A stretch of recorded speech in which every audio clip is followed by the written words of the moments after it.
तो कर रहे होंगे वो है आईएसआई के साबिक सरबराह जनरल रिटायर्ड फैज़ हमीद साहब के हवाले से, जिन्हें बाज़ाबिता तौर पर चार्जशीट कर दिया गया है। तो हमने सोचा कि हम ज़रा इस पर तबसरा और तजिया भी लेते हैं, लेकिन थोड़ा सा बैकग्राउंड आपको बताएं कि फैज़ हमीद के खिलाफ ये जो चार्जेस हैं इनमें सियासी सरगर्मियों में मुलव्वस होना, ऑफिशियल सीक्रेट एक्ट की खिलाफ वर्जी करते हुए रियासत के तहफ़्फ़ुज़ और मफादात को नुकसान पहुँचाया, फैज़ हमीद ने इख्तियारात और सरकारी वसाइल का गलत इस्तेमाल किया, अफराद को नाजायज़ नुकसान पहुँचाया, ये सारी दफ़ात, ये सारी शिकें शामिल हैं उनके खिलाफ जो चार्जशीट हुई है। ISPR ने इस हवाले से आगाह किया है और उनके मुताबिक मुल्क में ये इंतशार और बेअमनी से मुतालिक जो पुरतशद्दुद वाक़यात हैं उनमें भी फैज़ हमीद के मुलव्विस होने की अलहदा से तफ्तीश जारी है। और ये जो पुरतशद्दुद और बेअमनी के मुतअद्दिद वाक़यात हैं इनमें 9 मई से जुड़े वाक़यात भी शामिल हैं जिन पर की जा रही है, तफ्तीश अभी की जा रही है। ये चार्जेस जो हैं बहुत ही संगीन हैं। अब इसके असरात क्या हो सकते हैं और क्या इसके अंदर और भी शख्सियात जो हैं वो क्या कह सकते हैं कि ना गिरा में आ सकती हैं। हमारे साथ मौजूद हैं सियासी शख्सियात। ब्रिगेडियर रिटायर्ड हारिस नवाज साहब ने हमें ज्वाइन किया है। ब्रिगेडियर साहब बहुत शुक्रिया हमें ज्वाइन करने के लिए। आई होप आप बिल्कुल ठीक ठाक होंगे। सबसे पहले तो आपका टेक जानना चाहूँगी कि ये इल्ज़ामात जो लगाए गए हैं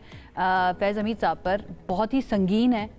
ऑफिशियल सीक्रेट एक्ट की खिलाफ वर्जी, रियासत के तहफ़्फ़ुज़ की बात की गई है और मफाद को नुकसान पहुँचाया गया है। कैसे देखते हैं आप इस सिचुएशन को?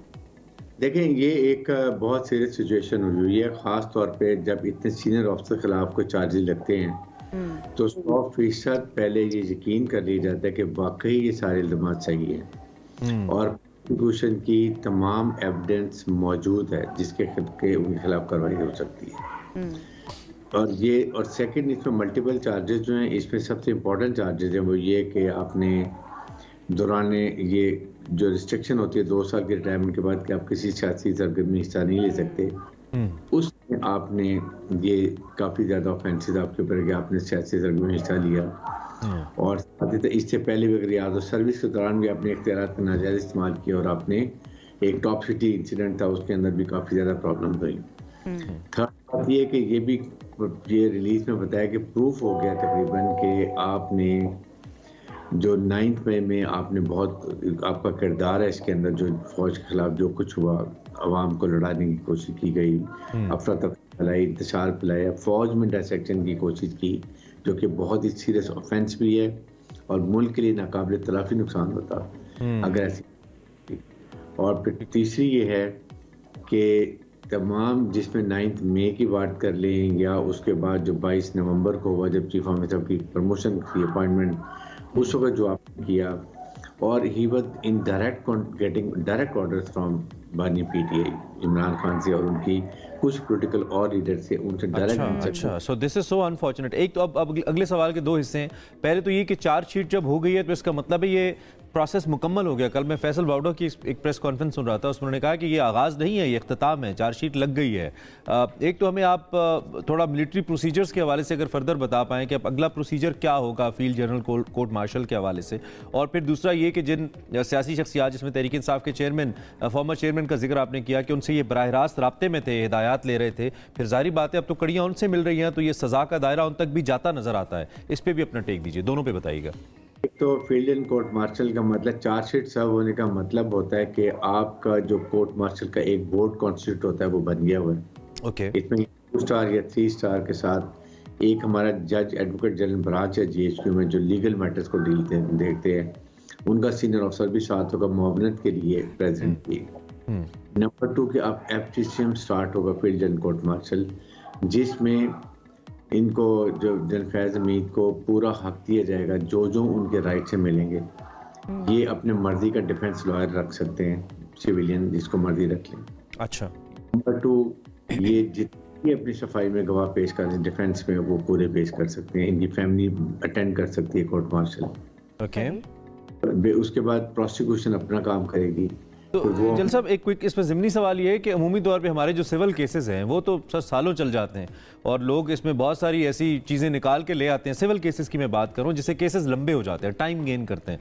आर्मी में भी क्या ऐसे ही होता है कि जनरल साहब बीच में कोई ऐसी चीज़ रखते हैं, फलां से पूछ लें, कोई ऐसे सबूत की कोई चीज़ आ जाए जिसकी वजह से केस लंबा हो जाए, या नहीं एक सर्टन टाइम लाइन है चूँकि army is a discipline force, उस टाइम लाइन के अंदर इसको रैप अप किया जाता है केसेस को? This is the difference military court में और सिविल कोर्ट में, क्योंकि देखिए इस कोर्ट में FTCM में एक ही प्रेसिडेंट है, उसके बाद एक ही केस है, ठीक है, इसलिए इसमें डिले नहीं होगी, डेली बेसिस पे चलता है। और लेकिन इंसाफ के तकाजे पूरे होते हैं, हर चीज़ जो उनका राइट उनको मिलता है। एविडेंस लानी है, कोई 1 2 4 दिन 1 हफ्ता लेट हो रही, no issue. But it's not कि सिविल जज के पास होता है 20 केसेस होते हैं। अच्छा। अब को वो 10 साल लगा देते हैं पूरे केसेस को फाइल करने में। तो जो एक जस्टिस डिलेड जस्टिस डिनाइड, वो बात है कि हमारे कोर्ट में जल्दी फैसले होते हैं, लेकिन कंप्लीट प्रॉपर इंसाफ के तकाजे, और फिर उनके पास राइट भी है कि ही कैन, फिर जब इनको अगर सजा हो जाती है, he can go to high court, he can go to Supreme Court, and then he can go, जैसे प्रोसीजर है प्रेसिडेंट ऑफ पाकिस्तान भी जा सकते हैं।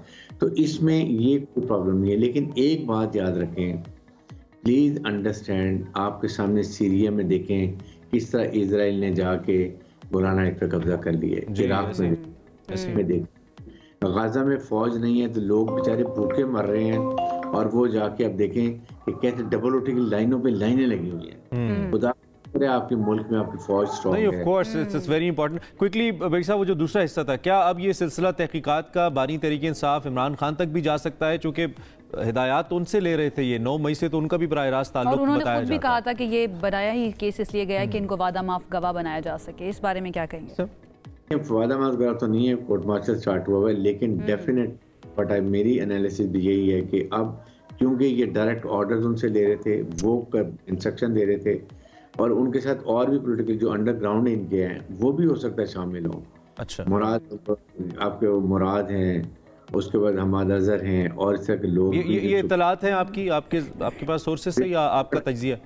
नहीं, ये मैंने तज्जिया इसलिए कि छुपे में दायरा कि किस चीज़ में इन्वॉल्व है तो छुपे में, बाकी तो पेश हो चुके हैं। चले आपके वक्त का बहुत शुक्रिया, भाई साहब, थैंक यू वेरी मच, आपने टाइम दिया, इस अहम मौजू पे बात की। अच्छी खबर तो, या बहुत अच्छी बात तो नहीं है जिसका हम तस्करा कर रहे हैं, लेकिन एक अच्छी बात इन दिस कॉन्टेक्स्ट है कि पाकिस्तान आर्मी के अंदर एक अपना सिस्टम मौजूद है जिसके तहत इस मिसाल